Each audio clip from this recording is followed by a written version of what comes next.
아버지 하나님, 고난의 신비를 알고자 그 고난이 영광되니 구속을 받은 무리 안에서 참 진실하게 다가오는지, 실제로 본인들의 삶 속에서 고난의 신비라고 말할 수 있는 것인지, 우리가 믿고 찾고 있으며 더 깊이 그 모습을 흠모할진대 형식이 되지 않기를 기도합니다. 한 번쯤 만나는 주님의 경험이 우리들의 모든 아집을 녹여주시고 하나님을 거역하는 본성을 정리하게 하사 성령과 더불어 함께 마음을 나누고 인격을 교제하는 주님의 거룩한 성도들이 되게 하옵소서. 몸도 마음도 정신도 성도다운 몸가짐과 마음가짐이 되게 하셔서 언제든지 성령의 기뻐하는 소리가 영혼 안에 가득 차게 하소서. 예수님의 이름으로 기도합니다.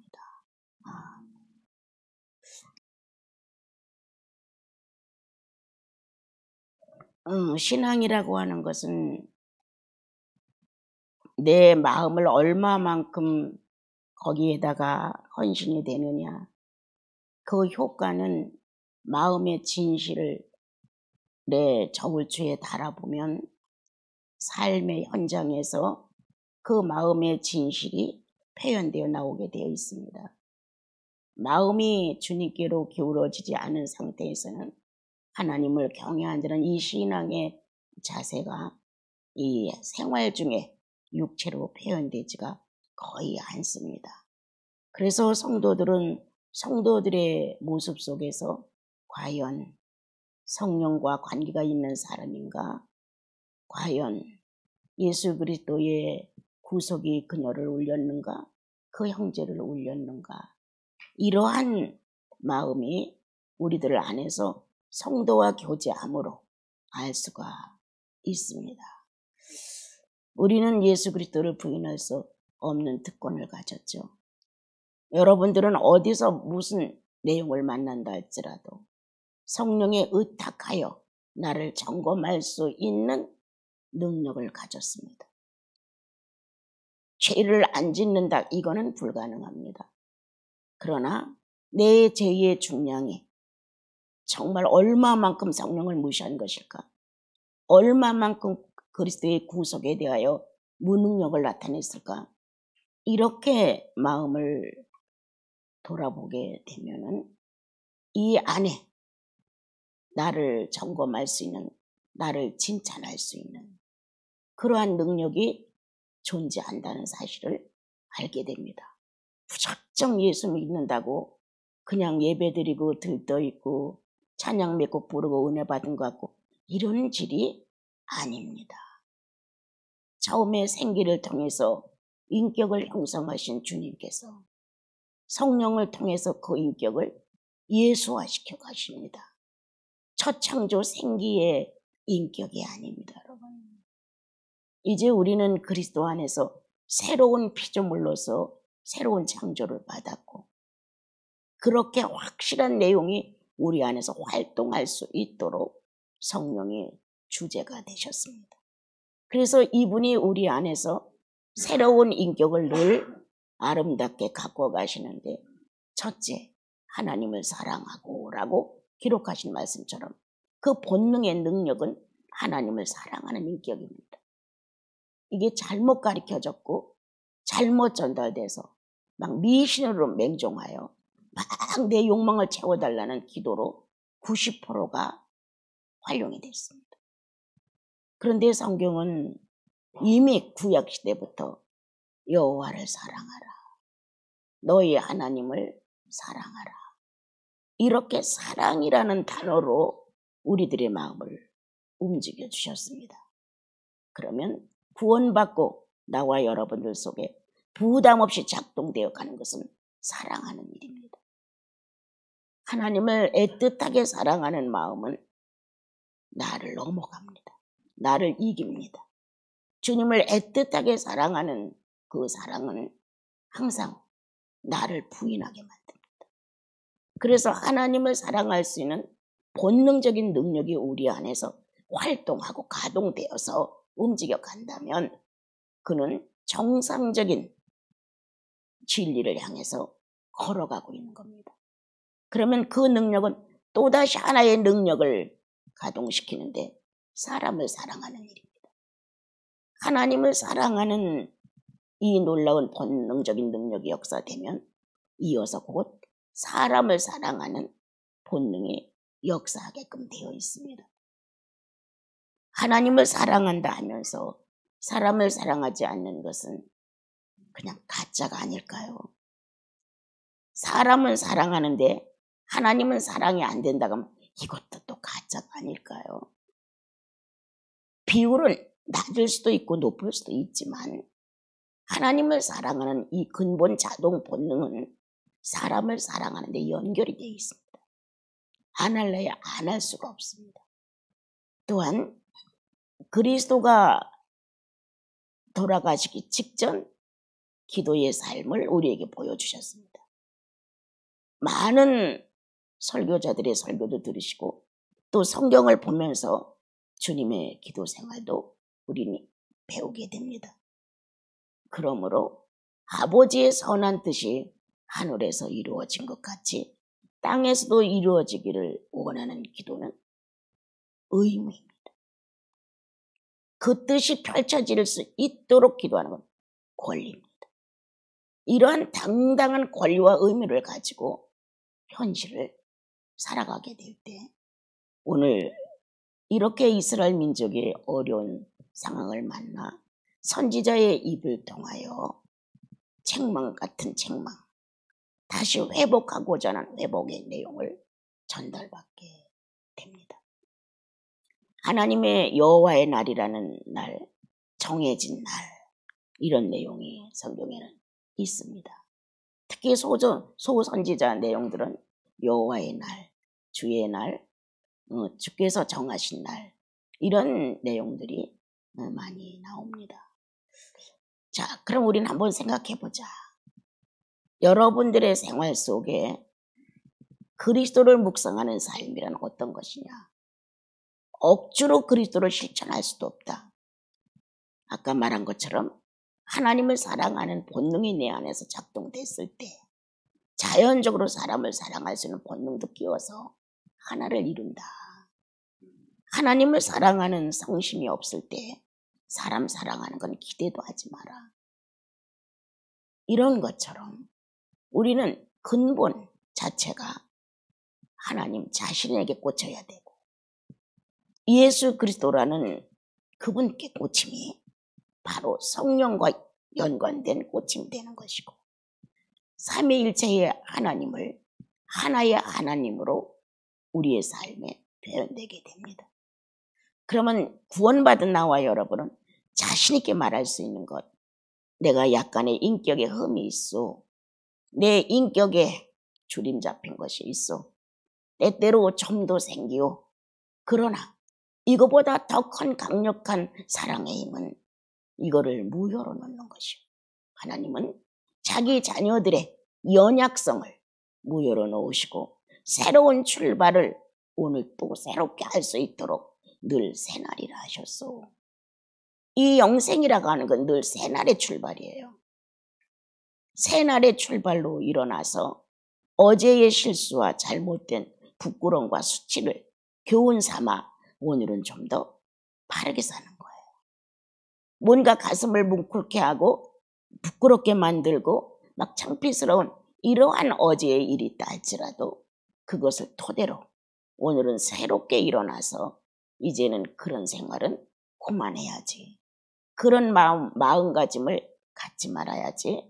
아니야, 내가 말의 실수가 너무 많아. 조금 조용해야지. 이런 마음의 결심을 하면서 주님께 실제로 의탁을 합니다. 주님, 내가 말의 실수가 많아. 늘 성령을 수치스럽게 할 때가 참 많습니다. 내 속에 있는 성령님을 상대가 권위 있게 인정해 주지 않습니다. 내 안에 있는 성령을 삼자의 성령이 인정을 해 주셔야 되는 거예요. 그런데 내 속에 있는 성령을 삼자인 내 형제와 자매들이 인정을 안 해주니까 주님의 수치를 내가 돌리는 거야. 이러한 일이 우리들 생활에는 참 많다.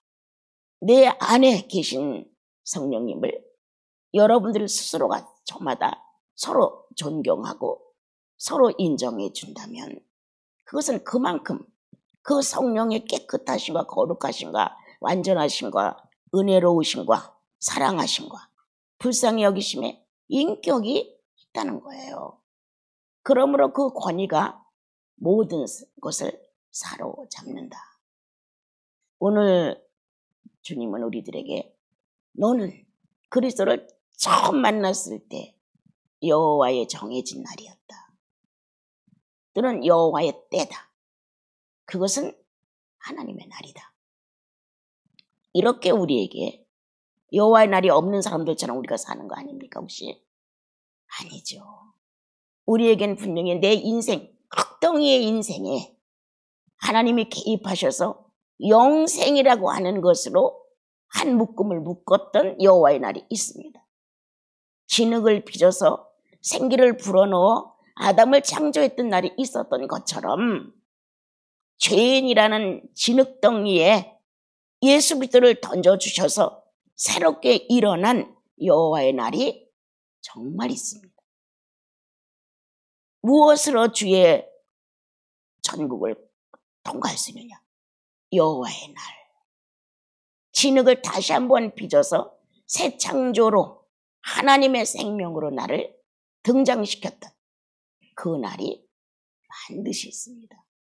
그래서 각자가 하나님의 날을 경험하고 나면 이제 성서를 통하여서 창조의 날, 여호와의 날이었어.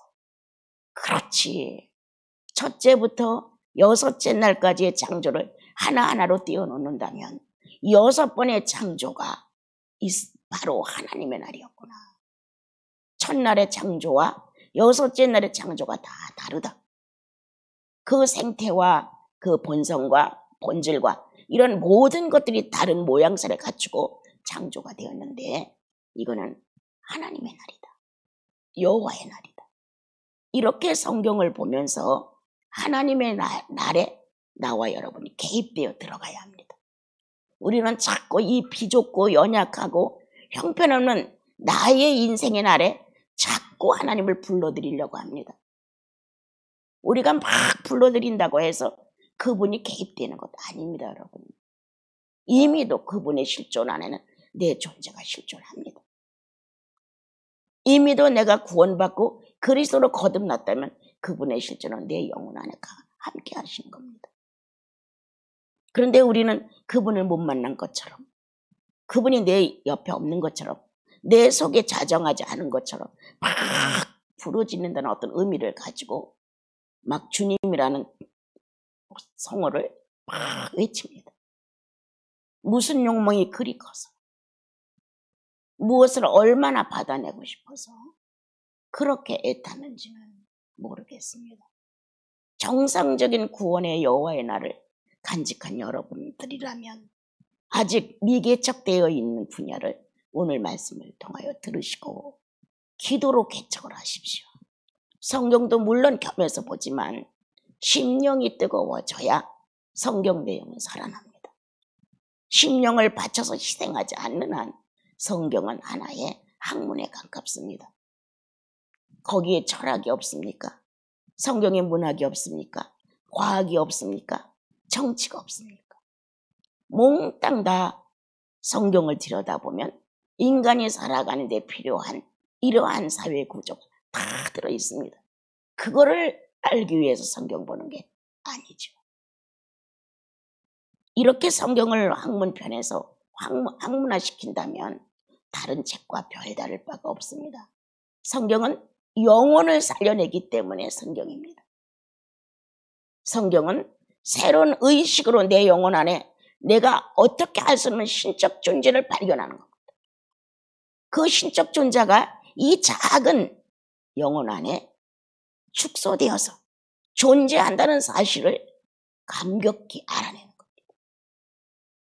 이러한 감동적인 삶의 표현이 여러분들 속에 있음을 그래서 창조의 6일을 첫날의 창조, 둘째 날의 창조, 여호와의 날로 한번 놓고 첫째 날의 창조를 놓고 기도해봐라.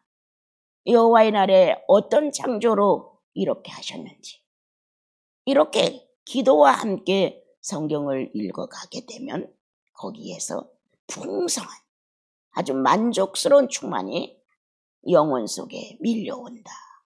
무엇을 먹을까, 무엇을 마실까, 어떻게 살까라고 했던 이러한 내용은 조용히 가라앉고 주님의 충만성이 나를 사로잡는다. 자신도 모르게 여러분들은 이래서 영생이야 라고 말할 수 있다. 이래서 예수님이 필요한 거야. 이렇게 자신 있게 자기의 신앙을 스스로 긍정해 갈 수가 있다는 거예요. 자, 어느 날 모세는 구름 가운데로 끌려 들어가 십계명을 받아냈다. 전적인 여호와의 날입니다. 하나님의 거룩한 대사를 연약한 인간을 붙들고 해내시는 하나님의 장면입니다. 얼마나 거냐, 최초로 이 땅에 돌비에다가 하나님의 마음의 심정의 규율을 적었다. 그리고 그거를 땅에다 보냈다. 모세는 십계명의 증인입니다. 나는 여호와의 손가락이 나와서 글을 쓰는 걸 보았어. 여호와의 불꽃이 나와서 계명을 쓰는 것을 보았어. 자기 전체가 시인할 수 있고 증언할 수 있는 계명을 돌비에 적어서 갖고 내놨단 말이에요. 누구의 날이냐? 모세의 날이냐? 아니다. 여호와의 날이다. 창조가 여호와의 날의 뜻. 십계명을 받는 것도 여호와의 날이다. 거기에 간접적인 등장이 모세요. 간접적인 등장이 실물로 우리를 증명하는 이 많은 생명체들이다. 이와 똑같은 하나님의 여호와의 날, 정해진 날, 우리는 구속을 통하여 자신 있게 말할 수 있다. 이건 내 날이 아니기 때문에. 나에게도 주님의 날이 있어. 나에게도 하나님의 날이 있어. 나에게도 여호와의 날이 있어. 내 진흙덩이에 성령이 축복하셔서 하나님의 날로 역사를 이루셨다고 자신만만하지 않아요. 얼마나 더 자신이 있어. 이렇게 여호와의 날로 추억이 있는 나와 여러분들, 이 여호와의 날로 묵상을 한번 계속해 보십시오. 어떻게? 모세는 끌려 들어가 하나님의 최초로 계명을 그렇게 여러 가지를 적어서 돌비에 보냈을 때 어떤 상황이었을까? 다 기도의 내용. 우리가 무식하고 단조롭게 써진 몇 줄 갖고는 다 이해를 못해요. 또한 그 내용 갖고는 나를 이길 만한 능력이 안 돼요. 그런데 그걸 묵상으로 내 안에서 새롭게 다가오게끔 만드는 거예요. 새롭게 느끼게끔. 아, 나도 모르는 이런 감격스러운 단어를 하면서 이거였어. 이렇게 다시 한번 자기 자신이 증언할 수 있고 실감할 수 있는 이러한 경험이 되면 안 지워져요. 여호와의 날, 내 천한 신분에 하나님의 날이 섰던 날, 내 고집스럽고 아집이 강하고 이기적인 나의 안에 여호와의 날이 있었던 날. 우리가 그렇다고 하루아침에 죄인의 모습을 벗어버리고 천사 이상의 모습을 갖는 것은 아닙니다. 그러나 구원받은 구원자로서의 새로운 피조물로서의 새로운 교제가 이루어지는 신권이 존재한다는 겁니다. 이런 신권 안에서 우리는 자신도 모르게 변화의 과정을 밟습니다. 내가 변화돼야지, 변화되기를 원합니다. 이거 아닙니다, 여러분. 이러한 묵상도 나를 충분히 부유한 자로 만들어줍니다. 연약할 때 우리는 나를 강하게 하시는 힘이 성령입니다. 뭔가 내가 어려움을 겪을 때 이 어려움을 극복할 수 있는 힘이 그분의 충만입니다. 그 충만은 죽음을 월등히 넘었습니다. 이러한 주님의 정한 날들이 우리에게 있습니다. 다시 주님은 여자의 후손을 보내시겠다 약속하신 날을 실현하셨습니다. 그래서 그리스도가 탄생한 날, 여호와의 날이다. 말씀이 육신됐다는 현실을 증언받을 수 있을 만큼 확실한 처녀의 잉태가 전 세계에 지금도 알려지고 있다. 여호와의 날이다. 사람이 믿든 안 믿든 중요한 건 하나님의 일이 이루어졌다는 것이다. 그리고 믿을 만한 사람들은 자연적으로 출생되고 있다. 이렇게 움직여 나가서 그분의 탄생, 내 안에도 성탄이라는 의미가 구속과 함께 여호와의 날로 정해져 있다. 다시 그분이 죽었다. 예수의 죽은 날, 내가 그리스도와 함께 십자가에 못 박아 같이 죽었다는 사실을 인정했던 내 의지가 있다. 나도 죽었습니다. 십자가와 함께 못 박았습니다. 살아가는 성도로서의 경계를 넘어서서 본능화되지 않기를 나는 원합니다. 그래서 죄와 함께 죽었다는 사실을 마음 안에서 인정했던 여러분들의 현실이 있습니다. 여호와의 날입니다. 그분이 다시 3일 만에 부활했다는 사실로 우리는 부활절에 대한 기념을 하게 됩니다. 어느 때는 덤덤하게 지나가고 어느 때는 조금 더 색다르게 마음이 끌려가고 어느 때는 더 능력 있게 부활의 힘이 나를 이끌어갈 때가 있습니다. 내가 얼마만큼 인식해서 충만을 얻어내느냐, 그건 아닙니다. 하나님의 성령이 나에게 후회 없는 부활의 인식을 시키느냐가 중요합니다. 주님이 나에게 부활의 인식을 100% 시켜놓고 후회하실 일이 있으면 안 되지. 우리의 욕망은 수없이 성령의 역사를 감소시키면서도 오늘도 충만을 요구하는 겁니다, 여러분. 있을 수 없죠. 10%를 줬으면 10%의 능력을 사용하여 이자를 남길 정도가 돼야 되는데 60건 달라고 해서 예를 들어 80을 줬다 합시다. 거기에 못 미치는 나와 여러분의 이 부족함은 주님을 후회하게 합니다. 주님은 오늘 다시 부활이라고 하는 엄청난 내용을 우리에게 안겨주셨습니다. 연약할 때 부활의 힘이 나를 사로잡아. 내가 부족을 느낄 때 부활은 나를 충만케 해. 모든 게 다 끝났다고 생각했을 때 새로운 시대가 열려 부활이라고. 이러한 잔잔한 인생사에서도 경험이 온단 말이에요. 이렇게 되어서 나와 여러분은 또 삶 속에서 묵상을 하는 거예요. 부활은 나의 삶에 얼마만큼의 영향을 미치고 있는가? 나는 얼마만큼 그것을 내 영혼 안에서 소원하고 있는가? 내가 주님으로 거듭났다면 거듭난 자녀로서의 가장 현실화시킬 수 있는 건 부활이에요. 부활의 능력인데 이것을 내가 얼마만큼 현실에서 갖고 있는가?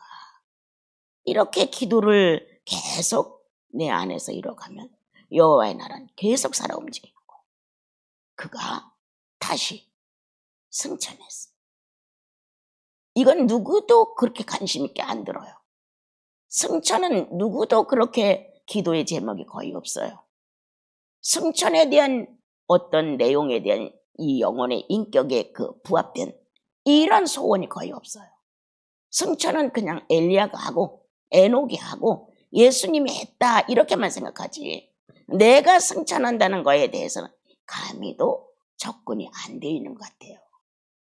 내가 그리스도와 함께 죽은 것도 믿음 안에서죠. 실제로 내가 죽은 거 아니에요. 믿음 안에서 내가 부활한 걸 인정하죠. 마찬가지다. 성천도 믿음 안에서 실현이 돼야 된다. 땅의 인력을 딛고 살면서 세상이 이끄는 대로 나를 내주면 성천의 삶을 살 수 없다. 그러나 나는 그리스도와 함께 살아서 부활해서 시공간을 초월할 수 있는 주님의 능력이 나를 사로잡고 있다면 언제든지 죄를 넘어갈 수가 있다는 거예요. 그리고 하나님께 나의 마음에 신호를 보내는 것만큼 나는 세상에서 뜰 수가 있는 거예요. 세상에 대한 애착, 자기 자신에 대한 애착, 무언가 세상과 내가 하나로 엮어져서 그냥 만족스럽게 살고 싶은 욕구에만 우리가 힘을 쓰다 보니까 성천의 삶이 없는 거예요. 성천의 삶은 있어도 좋습니다. 없어도 좋습니다. 내가 망신을 당해도 괜찮습니다. 내가 칭찬을 받아도 괜찮습니다. 이러한 변동 구조에 움직이지 않는다. 절대 이렇게 좌우가 틀리고 앞뒤가 다른 이러한 현실을 만나도 조금도 요동하지 않는다. 성천의 삶. 항상 성령 안에서 육체의 장애물을 크게 느끼지 않을 만큼 무중력 상태를 유지한다. 막 기적을 나타내고 사람들 앞에서 이게 하나님이 믿는 도리요, 이렇게는 안 해도 하나님과 개인의 인격 사이에 성령을 모독하는 일은 거의 없다. 우리는 겉으로 아무리 잘 믿는 것 같아도 존재하시는 성령을 무시할 때가 한두 번이냐. 내가 원하는 게 많아서 그렇게는 안 한다. 작은 일일지라도 성령을 인정하는 사람, 아주 솜털 같은 사건일지라도 성령을 우대하는 사람. 그래서 성령은 그 사람 속에서 아주 자유하죠. 그러므로 진리가 우리 안에서 자유하는 사실을 경험하게 됩니다. 이렇게 성천의 삶에 대하여 기도의 제목조차도 없는 거 아니에요, 우리들. 혹시나 난 여러분들이 이렇게 미련한 자리에 들어가지 않기를 정말 소원합니다. 충족히 성령과 연합되면 무중력 상태를 유지할 수 있고 충분히 여러분 성천의 삶을 알아요. 그런데 우리는 무엇 때문에 이 세월을 지금 낭비하면서 예수님의 여호와의 날을 이렇게까지 감지를 못하고 사는 것일까? 이건 아니죠. 정말 아니죠. 내가 지난날, 지금은 좀 덜합니다만 지난날에는 말씀을 전해놓으면 식구들이 모이기만 하면 어떤 말씀이 은혜로워서 어떤 게 당신의 양식이어서 하고 내가 꼭 질문을 합니다. 만나면 거의 기대치 않았던 얘기들을 하는 거예요. 핵심을 놓치고 거의 수박 겉핥기로 그 얘기만 자꾸 하는 거예요. 이야, 수준이 이것밖에 안 되는구나. 거기는 이런 보화가 지금 전달되어 나가서 누가 이 보화를 자기 걸로 영접을 했을까? 누가 이 보화를 내 거야 라고 감사합니다. 그렇습니다. 긍정적으로 영접을 해드렸을까? 이게 나는 궁금한 거야. 그런데 참 드물어요. 그 전달하고 그것이 성령에 의해서 유익을 줄 수 있는 내용인데도 불구하고 그걸 거의 다 비켜가고 외곽에서 얘기들 하더라고. 그럼 우리는 단단한 음식을 먹을 수 있는 능력이 안 되어 있다는 거. 신령한 말씀에 접할 수 있는 성령의 역사가 둔하다는 거예요. 그래서 어떤 때 참 안타까워요. 야, 오늘 이 말씀은 정말 좋은 말씀이었는데, 엄청 은혜로운 말씀이었는데 하는데도 불구하고 나중에 물어보면 아닐 때가 참 많았어요. 그러나 이제 많은 세월이 흘렀으니 지금은 조금 더 달라졌을 거라 생각해 봅니다. 주님은 다시 우리들에게 재림을 약속하셨어요. 엉뚱한 이단들이 나와서 재림을 갖고 뒤흔들었죠. 하나님에 대한 지식이 없고 성령에 대한 살아있는 경험이 없는 한국 성도들은 이 말에 쫙 몰려가고 저 말에 쫙 몰려갔죠. 그래서 주님이 재림한다는 엉뚱한 말로 한번 모든 사람 앞에 기만적인 모습을 보였죠. 너무 모르는 우리들은 이렇게 시대의 흐름도 잘 모르고 하나님의 어떤 역사도 잘 모르고 나름대로 계시를 받았다든가 나름대로 성경을 연구하고 계시록을 보니까 그랬다든가 하는 식으로 재림을 얘기한단 말이에요. 난 여러분들께 부탁합니다. 예수의 날은 인격이 뒷받침하지 아니하면 누가 나와서 재림이라고 말해도 믿지 마십시오. 정말 나를 움직여줄 수 있는 성령의 역사가 그 사람의 인격을 타고 보증을 해준다면 30%는 그러한가? 라고 생각할 수 있지만 그렇지 않은 한은 그런 말에 요동도 될 수 없지만 해서는 안 됩니다. 얼마나 어리석으면 그 말을 쫓아가겠어요. 얼마나 머리가 텅텅 비고 지식이 없으면 호기심을 느끼고 유혹을 느끼겠어요. 재림은 이미 오실 예수 그리스도를 구약 성도들이 기다렸다가 예수 그리스도가 초림을 하셨는데 거의 몰라봤어요. 정말 약속받은 시몬 할아버지와 안내 할머니가 죽기 전에 메시아를 품을 거라는 이러한 계시를 받고 정말 주님을 만났죠. 누구도 그렇게 예수가 오신대, 메시아가 오신대 이렇게 기다리며 이것이 대대적으로 움직였던 것이 아니었어요. 여러분. 조용하게 예수의 날은 예수 그리스도가 이 세상에 오신 걸로 나타내 주셨어요. 재림도 마찬가지다. 조금 달라지는 건 성령이 존재하는 사람들 속에 역사하신다. 성령은 그 비밀을 결코 성령 충만한 사람들에게 숨기지 아니하신다. 성경에 기록된 대로 하나님의 비밀을 선지자들에게 숨기지 아니한다고 약속하셨다. 그러므로 성령 충만, 재림을 감당할 수 있을 정도의 인격과 성령 충만, 하나님을 경외함이 맞춰지는 성도에게는 재림이 비밀이 아니다. 알려진다는 거. 그래서 무방비 상태에서 있다가 다섯 처녀처럼 신랑이로다 하는데 아무것도 가져갈 게 없는 거야. 불은 꺼지고 기름은 없고 어디 밤중에 가서 사올 수도 없는 이러한 막막한 처지에 있을 수가 있다는 거예요. 그러나 언제 오신다 해도 주의 날이다. 오늘 오셔도 주의 날, 100년 후에 오셔도 주의 날. 주의 날은 개인적인 삶의 표현입니다. 주의 날은. 그러니까 오실 주님을 기다리는 나와 여러분은 오신 주님과 사생활을 반듯하게 하십시오. 이미 오신 주님과 사생활을 반듯하게 하면 재림의 주로 오실 그 기별을 받지 못한 자가 하나도 없습니다. 다 받습니다. 주님의 온기는 지구에 구석구석 다 차여있다고 합니다.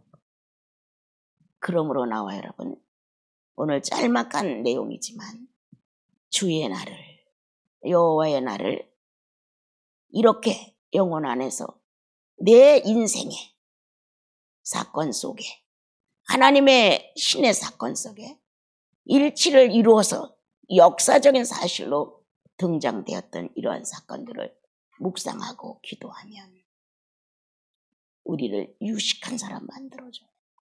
주의 영감이 언어로 단조롭게 떨어져요. 그래서 자신들도 모르게 말 잘하는 말쟁이가 아니라 지식을 품은 언어를 사용할 수 있어요. 지식을 품은 언어. 주님을 만난 경험이 있는 인격적인 모습. 지식을 통하여 지능이 발달하고 지식이 발달한 어떤 품위. 이런 것들이 실제로 나와 여러분의 신앙인의 모습 속에 있어야 하는 것이에요. 주님은 교만한 자와 악을 행하는 자를 소멸할 것을 얘기하셨어요. 악인의 편에서는 심판이에요. 어떤 심판? 악한 대가를 치르는 심판. 그러나 의인의 입장에서 볼 때는 의인의 심판이에요. 새로운 창조를 받는 심판. 이렇게 들려요. 그러면 이러한 악한 상황, 악한 심판이 이루어진다고 한다면 악인의 입장에서 볼 땐 두려워요. 겁나요. 여기에 네가 휩쓸리면 어떡하나 이런 마음이 가져져요. 그러나 의인의 마음 안에는 그리스도의 권세와 성령의 인격이 존재하므로 새로운 창조의 날로 받아요. 지푸라기조차도 안 남는다. 그렇게 모든 게 밟아지고 없어질 것이다. 불에 다 타서 소멸될 것이다. 이렇게 했을 때 이게 현실 상황에서 소돔과 고모라처럼 등장된다면 다 벌벌벌 떨겠죠. 무서워서. 어떻게? 의인은 초연합니다. 그러할지라도 의인은 산다는 거예요. 이 신뢰. 지금 유황불이 떨어지고 어마어마한 사건이 벌어진다 할지라도 의인은 결코 요동하지 않습니다. 내가 요동하지 않는 게 아니라 성령이, 나를 경험한 성령이 나를 경험하는, 내가 성령을 경험하는 게 아니에요, 여러분. 성령이 나를 경험해서 일생을 두고 어떤 사람인가를, 성령이 나를 경험한 경험으로 나를 붙들고 있어요. 여러분, 다 하나님이 하신다고 그렇게 밀어붙이지 마세요. 구속은 예수께서 다 하셨습니다. 그러나 성장되어가는 나와 여러분의 연수 안에서 하나님 사람다운 의인의 기질과 본성과 본능은 내가 같이 협력을 해야 돼. 성령은 나와 더불어 구원받고 내가 30년간 나를 체험했다는 거예요. 성령은 나를 20년간 체험했다는 거예요. 50년간을 체험했어요. 거기에 나와 있어요. 성령의 측정. 거기에 하나님의 거룩한 일은 존재된다는 거예요. 그러므로 주님은 이와 같이 심판이라는 것을 악인의 입장에서 보지 말고 의인의 입장에서 봐라. 의인의 입장에서 볼 때 당연히 악한 것은 불살라져야 한다. 소멸되어야 한다. 없어져야 한다. 만약 나와 여러분이 의인이라면 당연히 아담의 본성은 없어져야 되죠. 그런데 우리는 그게 없어지고만 막 발발 떠는 거예요. 당연히 없어져야 되는데, 뿌리조차 뽑아져야 되는데, 모든 가지는 사라져야 되는데, 아니야, 막 붙들고 싶고 조금 이렇게 미련을 갖고 죄의 본체도 버리고 싶지 않고 죄의 지체도 버리고 싶지 않아. 뿌리와 가지를 다 붙들고 싶은 거예요. 그러나 의인은 그렇지 않아요. 본체인 뿌리가 소멸되고 지체인 가지가 소멸되므로 새로운 창조에 그리스도의 나무가 심어져서 새로운 뿌리를 내리고 가지를 내면 송아지가 정말 그 안에서 있다가 막 뛰어나오고 얼마나 그 사랑스럽고 매끄럽고 이뻐요. 그렇게 아주 정겨운, 아주 사랑스러운, 아주 어여쁜 이러한 새로운 신부의 모습을 연상한다. 아직 죄가 묻지 않은 순전한 결백한 이러한 나와 여러분의 영혼의 자세가 새로운 심판 속에서 나오는 거예요. 그런데 우리는 그것보다는 내가 원하는 걸로 모든 것이 다 결산을 했으면 좋겠는 거예요. 그러면 망하죠. 주님은 예수 그리스도를 치료의 강선이라고 하실 수도 있고 성령을 치료의 강선이라고도 하실 수 있고 말씀을 치료의 강선이라도 할 수 있습니다. 한 하나님을 세 분의 하나님으로 우리에게 소개했고 세 분의 하나님을 한 하나님으로 종합해서 전능자라고 일러주셨습니다.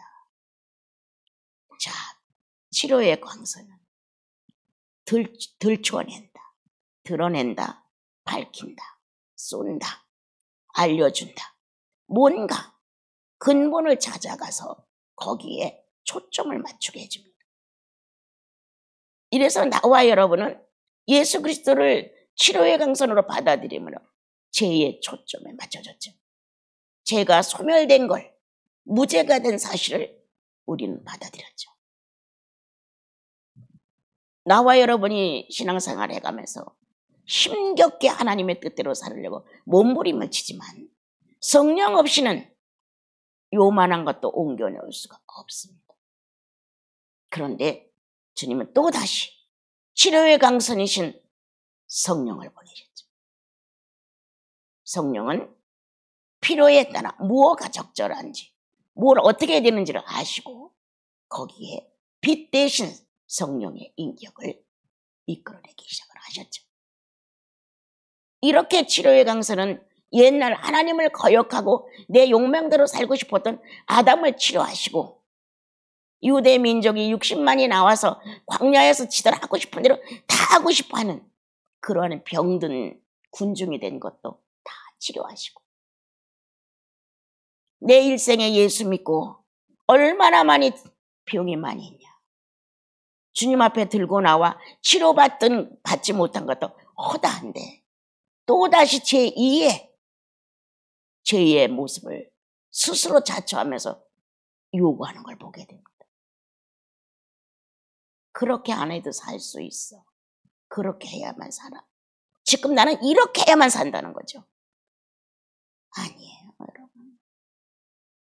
성령은 또 초점을 맞춰준다. 치료의 광선, 정상적인 예수인의 모습에다가 정상적인 예수인의 기업에다 초점을 맞춰준다. 자, 우리는 성도라는 초점이 있습니다. 나시인이라는 초점이 있습니다. 나와 여러분은 예수 그리스도의 신부라는 초점이 있습니다. 이 확실한 초점 안에서 치료의 광선은 언제든지 발휘됩니다. 언제든지. 그러므로 더 이상 죄를 요구하지 마라. 더 이상 욕망대로 되게 해달라고 원하지 마라. 나는 우리 집에서 예수 믿고 분가하려고 했었을 때 아무것도 안 주고 나를 내쫓는다고 그렇게 말했어요. 그래도 난 괜찮더라. 뭐 문전해서 뭐 얻어먹은 나사로가 성령 충만함으로 성경에 기록됐어요. 그 추하고 더럽고 냄새나는 그 거지를 성령 충만한 사람으로 성경에 나왔어요. 그때 나는 내 마음에 쫓아내도 좋다. 내가 몸을 질질 끌면서 문전 얻어먹어도 성령 충만한 이걸 충분히 넘었을 수 있다. 이런 각오가 내 영혼 속에 있었기 때문에 그냥 등에 업혀서 알몸으로 나왔죠. 한 푼도 안 갖고 나왔죠. 정말 숟갈몽댕이 하나 안 받았죠. 중요한 게 뭐냐? 초점이다. 치료의 광선이다. 내 초점이 어디가 있느냐다. 그러므로 오늘 주님은 이렇게 나와 여러분을 축복하셨으니 하나님의 정한 날, 여호와의 날, 주님의 날, 예수의 날, 이 날들을 품으면서 기도하시고 거기에 맞지 않는 더러운 날을 제거하십시오. 거기에 맞지 않은 내 욕망을 심판받게 버리십시오.